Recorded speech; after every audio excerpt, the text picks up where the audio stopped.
And hello, everyone. Happy Friday, and welcome to Get a Grip with Coach Elix. I'm your host, Coach Elix. With me, my wonderful co-host, Stephen, the medium, is in the Steve. house. Stephen the Medium is in the house. For those of Mm-hmm. you tuning in for the first time, welcome. And just to let you know, Stephen is my husband. He's an attorney, and he also talks to dead people. He's a medium. And That's I can hear them talk back. That's the difference, and Felix. that's pretty amazing. Well, I cannot do either. I can't talk to dead people or hear them Well, of course you talk can. back. Everybody can talk to dead people. Of course you can. Well, that's And true. I and they guess. love and they love when you do. Yeah. I changed my mind. There's plenty of dead people I talk to every day. Of Just course. saying. Yes. Yeah. And not the ones underground. I'm just saying. Underground. Did you just miss that? Yeah. There's a lot of dead people walking all over in our lives. They're just dead. They're not alive. That's my Yeah. point. Yes. I agree.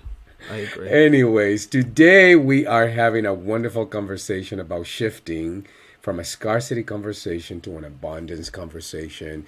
And Stephen and I have often talked about a scarcity, those conversations that sneak in and we go into that default mechanism very easily. So today's conversation is about, how to recognize that you are giving power to that scarcity conversation and how to shift it so that it's an abundance conversation instead. But before we get into scarcity versus abundance, Stephen, there's a couple of things. First of all, is a winter wonderland again in Cape Cod, Massachusetts. Yesterday or 2 days ago, it was like spring, 60 degrees, something like that. It was beautiful, sunny, and today, once again, we have white, a whiteout. Everything is looking white out there, Oh, come right? on. And you're loving it. It's 2 inches of snow with white everywhere. Elix, it's 2 inches of snow. This was just as I call a sissy snowstorm. Well, This nevertheless, wasn't a real good one, you there's know. nothing wrong with a CC anything. Just saying. No, there isn't. There No. isn't. There isn't. So, but it's still beautiful. I mean, it's beautiful to watch it from the indoors, and it's beautiful nevertheless. But I'm not crazy about the cold, and we're getting a little bit of rain mixed in, so it's gonna be a lot of fun trying to get that cleaned up. Well, you know what, Elix, how I look at this is that first of all, it's just a snapshot, right? It's like there's a new picture coming. Just hold on, and it's going to change. But I think for somebody like myself, who was born and bred in New England, grew up in Rhode Island, now I'm in Massachusetts, and it's the only place I've ever lived, right? Is in New England, with the Yes. Four Seasons. I think that is one of the greatest things that we as New Englanders have is the appreciation for the Four Seasons and especially the smell. When I talk to people down south, they don't understand this, that, when we're shifting from like winter to spring or spring to summer, it's just, there's that one day you walk out and it smells like spring, or it smells like summer, or it smells like fall. It's just the best thing. And I think that's part of just the appreciation that we can't, when we start getting the warm weather, because of what we just came out of, that appreciation is like skyrocketed, right? I think it's a beautiful thing. Actually, what you're saying, in a way, really ties into the conversation that we're having today about shifting from a scarcity mindset to an abundance mindset. Because often, when we look out and we say, "Oh my God, it's snowing again! How bad is that?" and how terrible it is, and we complain, complain, complain, complain. It's really a form of scarcity, right? It, You it, it know, is. In my response, when people complain or keep complaining, oh, it's cold again, it's winter again, you just have to say, then move. And then usually that just completely ends the conversation. Well, then move. yeah, but that's one way. I don't often would tell people to move. I just often would say, why don't we take a moment to recognize what is beautiful about the I love weather, that. what's beautiful about the rain, what's beautiful about the cold. Like right now, I mean, I'm looking out and it's absolutely, it's a beautiful, you talk about a snapshot. it's a beautiful snapshot. It just looks beautiful. And how blessed are we? How really blessed are we to live in a place where we experience all four seasons so beautifully? Yeah, yeah. Well, and I'm not a mean person. I don't just say to anybody if they say it's too cold, move. That's not just what I do. That's not like, it sounds like I portrayed myself like I have three sentences and one of them is move or one word.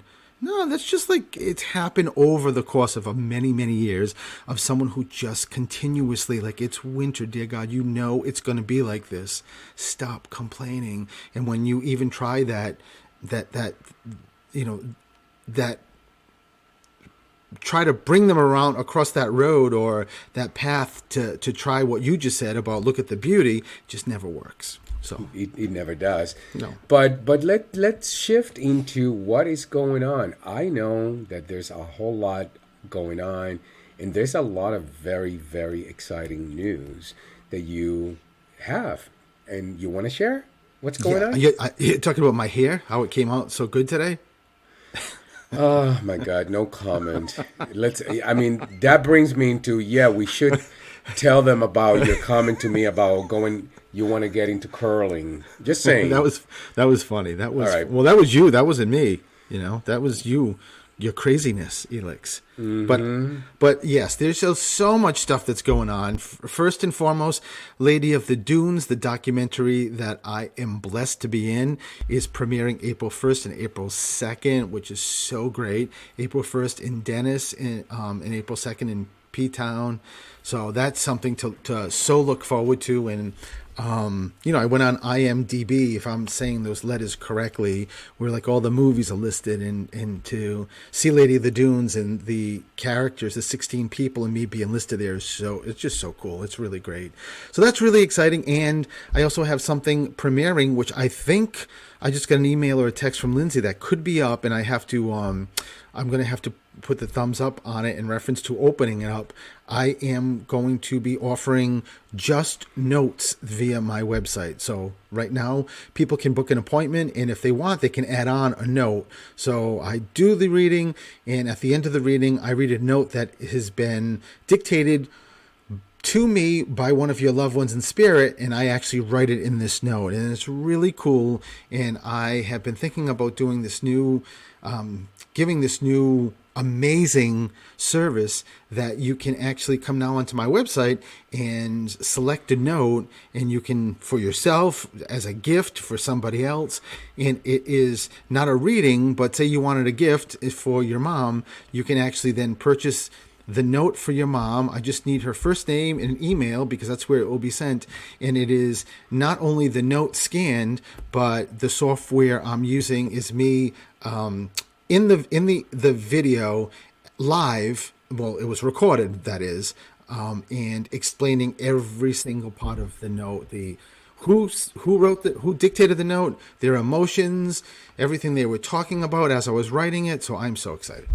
That's actually pretty cool, because that really is almost like somebody will experience having you live, going through these very personal note with them, and what does it mean. And I frankly, I think that is groundbreaking. So if you're interested, you need to go to stephenthemedium.com and check this out. Yeah, I'm not sure. I just got the text. I've been working on it. Now Lindsay's working on it. So if everything is a go on her end, then by later today, this should be up. Awesome. I cannot wait to, see what's going on. And also, we had a wonderful live event, a Facebook Live last Sunday, and that was absolutely awesome. Yeah, that was great. They love when you cook, Elix. Everybody loves when you cook. So for those of you, again, if you're a first time listener, you want to check us out. You want to follow us on social media, because Stephen and I, we become Steelix, and we do live Facebook Live, sometimes Instagram Lives. And it's almost like we take you behind the scenes of a day in our lives. And I love the kitchen, so I often do something in the kitchen. Stephen does readings, and we chat with you live, and it's a lot of fun. That's I for Don personally Shore. love it. And kudo, a shout out to Paula is the Quattro, right? Yes. Because she actually posted that she did the recipe that I showed last Sunday. Tell him what you did, So Elix. sorillitos de maíz. Those are corn fritters. They're a staple, almost like a staple appetizer in Puerto Rico, in the Puerto Rican cuisine, and they're very simple. They're easy. They're delicious. They're sweet. They're savory. They're crusty. They're crunchy. It's just a very super easy to make. I mean, I was able to make that whole thing from start to finish from scratch during the live, and our live was a little over 30 minutes. So Yeah, again, yeah. super easy recipe to take on. So you know what we're gonna do, Stephen? Let's do this. I think we should take a break. We're close to the break, and when we come back, we're gonna take on the conversation about how to shift your scarcity mindset into an abundance mindset. So tune in because this is an awesome conversation, and I guarantee it applies to all of us. It really does. It applies to all of us. So stay tuned. We'll be right back.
And hello and welcome back, everyone, to Get a Grip with Coach Elix. This is your host, Coach Elix, and with me, my fabulous co-host, Stephen Medium.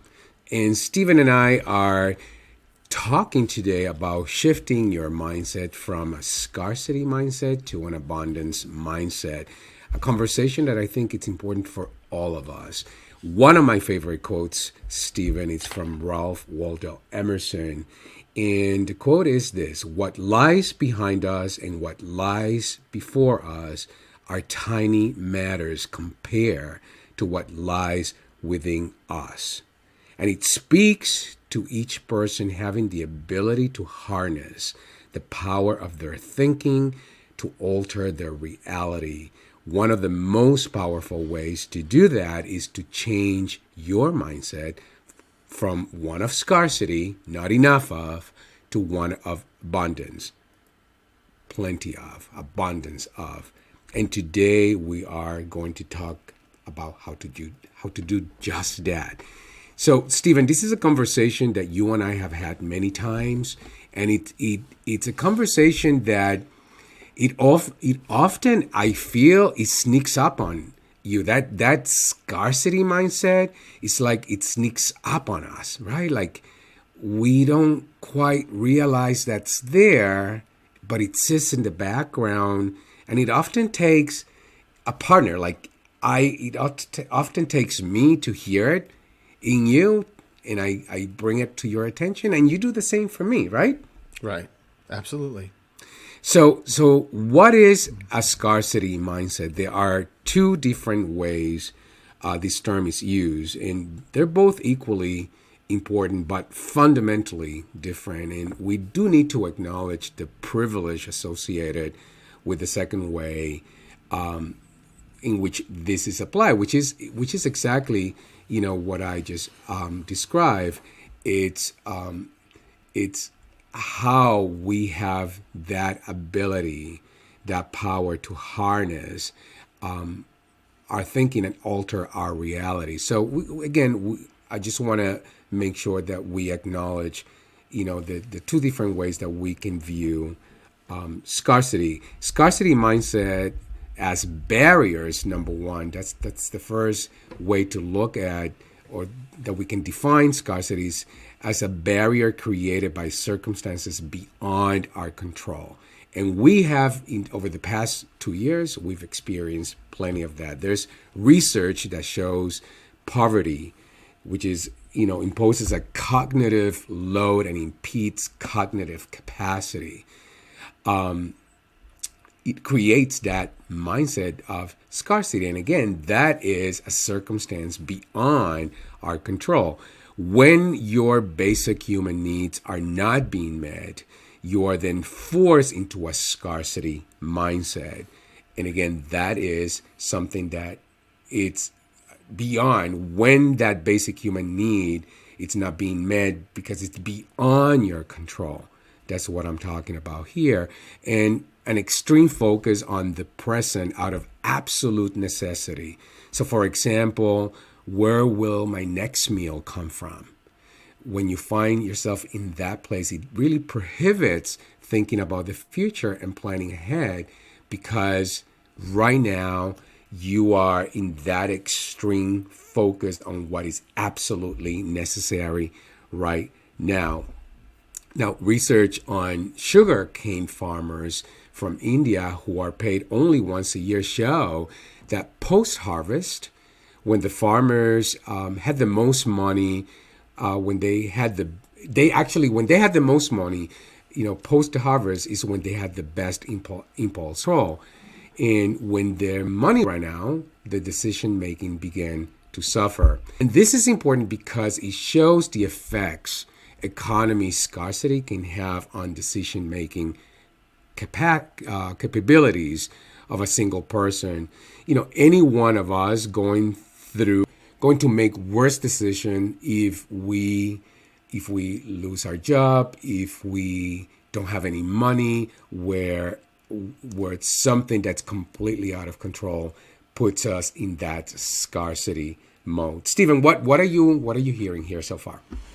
I don't know if it's just me, Elix, but you kept going in and out, and maybe it's just me. Maybe it's not even you. Maybe everybody can hear you I mean, what I hear is that, I mean, this is just something that is applicable to, I think, everybody, and regardless of something like having, whether you have money or whether you don't have money, or whether you have a lot of money or you don't have a lot of money. I think that scarcity thing is just that dark cloud that just floats over the universe, just waiting for someone to grab it. Yeah. And again, over the past couple of years, the pandemic has created certain circumstances where it actually amplifies the scarcity conversation. When there was not enough toilet paper, when there were not enough paper towels, people went into that mode of scarcity. I'm going to hoard. Whenever I get toilet paper, I'm going to buy it as much as I can because there's not enough of, right? So that's the first, the way of defining scarcity. Today, I'm actually going to focus, this conversation is more focused on this definition. Apply those evolutionary necessary scarcity habits even when they don't need them. So in other words, even when they don't find themselves in an impoverished situation, they still live with that mindset of I don't have enough. And therefore, or I'm afraid of not having enough. So therefore, I'm going to live my life not making sure that I don't use what I have just in case. Now, living life as if there's only one limited piece of pie out there. If someone gets a portion of that pie, that means that everyone else gets less of that pie. And again, you see that very often. And people with a scarcity mindset have a hard time sharing recognition, credit, profit. You have that feeling. They don't feel happy for the success of others. And they sort of have that mentality that I have to compete to be better than, because again, there's not enough of. Now, you and I had a recent experience, and I brought this to your attention, where you had asked for a favor of someone. And it was something pretty simple. Do you know so-and-so? And their response was, no. And what how it landed, right? How it landed for me and what I said to you, it feels as if, that person didn't want to provide you with any information because there's not enough. If you're successful, then there's not enough success for that person. Does that make sense, Stephen? Yeah, because that's exactly, I mean, it wasn't, the message wasn't written as just no, but it might as well have been just no, because that really what was the message. It just didn't actually use you didn't visually see NO, but everything else, the whole content of that message was pretty much like, no, sorry. Yeah. And often those of you listening, pay attention to when you are in a conversation with someone and you actually experience, they don't want to help me because if they were to help me, it just takes away from them. Or perhaps even worse yet, if you find yourself being that person, I don't think I'm going to help that person because if I help that person, then if they get success, then there's not enough success, for you and I, for myself. That is a scarcity conversation. And that's why this conversation is important, by the way, because again, I think that what we want to underline here again and again and again, that this is a powerful conversation because it becomes a default setting. It's a default mindset. It just exists in the background and it does its thing. And unless the only way that you can shift this is through self-awareness. You got to pay very close attention to that default setting so that you can then correct it in real time. So now that we've established the two very different applications of scarcity mindset, we can move on to talking about the second kind, the psychological barrier as a scarcity mindset. That's the one, scarcity mindset as a psychological barrier is the one that we have control over. And, and I want to make sure that while we have this conversation, we recognize that there's an inherent privilege associated with us having this conversation. So I don't want people to think that by talking about shifting the mindset, that I'm being dismissive of somebody who's experiencing a real life situation where they certainly don't have enough of, something, whatever that is, for you. So the effects of living in a scarcity mindset as a psychological barrier, the scarcity mindset, or the state of believing that what you want is limited, is a limited supply, can creep into any area of our life. It often creeps into the money conversation. Perhaps that's the one that is the most visible, or the time conversation. We don't have enough money. We don't have enough time. Sometimes we don't have enough connections. We don't have enough status. There's not enough, and that I don't have enough conversation. It can go on and on and on. Now, there's research from Harvard economist Senhil. I'm gonna kill his last name, but I believe it's pronounced Mullainathan, in Princeton psychologist Edgar Shafir, that has shown that when we are in a scarcity mindset, it really has a measurable effect on all of us. And there's a few of them. One of them is we engage in this tunneling, perspective. We grow obsessed with the problem that we're trying to solve, and that's all you see. Now, the feel good part of that is that, often you feel super focused, super effective at solving that one problem. But in reality, we are engaging in a myopic way of thinking. We cannot see outside of the tunnel. And, we lose time, we lose connections, we lose opportunities because we have those blinders on. Have you ever experienced this, Stephen? I think, yeah, several times, like many times. Yeah. And again, me also, because oftentimes I get myself, if I get myself stressed about a particular situation, I hone in on just, get me to focus on that tunnel vision. I want to just deal with that one thing and nothing else. And again, on one way, it feels super productive. But in other ways, this is one of those default settings that leads you to that scarcity mindset in the background. The second thing, and again, this is based on the research by the Harvard economist Senhil Mullainathan and Princeton psychologist Edgar Shafir. The second measurable effect is we lose bandwidth. Our fluid intelligence and self-control diminishes significantly.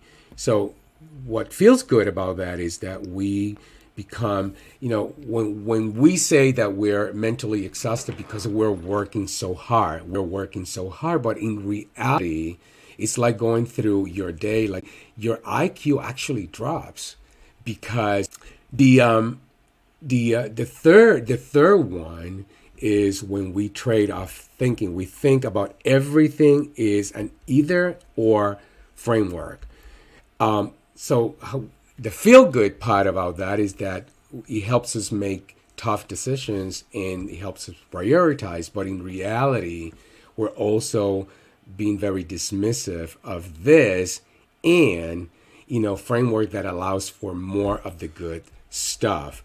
So let me give you an example. This is something that actually I saw this happening on my social media through a friend. I'm not going to mention names, and I'm actually going to change the setting because I don't want anyone to listen to this and feel embarrassed.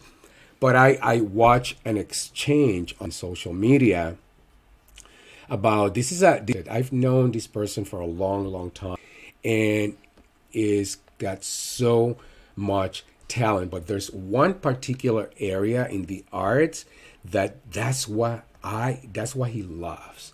When he steps into that it's like he becomes, and for doing other things, pandemic, the economic reason how, even though he is doing everything and he loves what talked about how much he misses just stepping into doing what he loves.